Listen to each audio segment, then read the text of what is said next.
ตลาดภาคใต้กลายเป็นตลาดลาวไปแล้วทุกวันนี้เนาะเพราะว่ายังล่ะคนลาวนะอาศัยอยู่ภาคใต้นี่คือหลายแล้วตอนนี้และอีกอย่างหนึ่งคืออาหารการกินนี่ในท้องตลาดของภาคใต้เนาะจากที่ว่าบ่เคยมีก็เริ่มมีมาส่วนหลายแล้วเนาะคือทยอยมาทีละอย่าง2อย่าง3อย่างก็เลยหลายขึ้นเป็นอาหารลาวหรือว่าอาหารอีสานเนาะเป็นพื้นเลยเพราะว่ายังได้ขายดีเอามาเท่าไรก็บ่พอเพราะว่าคนลาวอยู่พี่มีจำนวนหลายขึ้นแล้วก็อยากกินอาหารบ้านเกิดของตัวเองเนาะเวลาไปเลาะตลาดอีหยังสินะบอกเลยว่าพ่อค้าแม่ขายในตลาดนี่ได้ขายย้อนคนลาวนี่เป็นอันดับ1เด้อ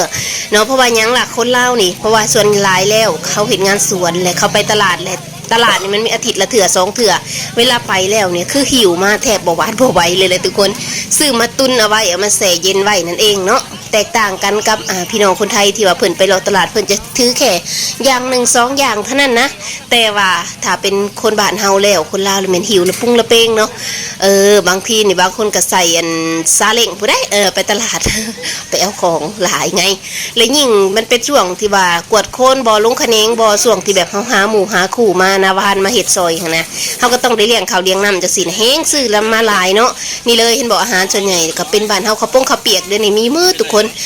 ก๋วยอันเฟอลาวหรือว่ามักกะนีเนาะแม้กระทั่งกะปิลาวหั่นน่ะทุกคนนางคงนางเค็มมีหมดยังแต่ซีนแห้งยังบ่ทันเห็นมีเด้อแล้วนี่ปลาทูกับเนาะคือบอกเลยว่าได้ขายดีย้อนคนลาวเวลาซื้อหลาย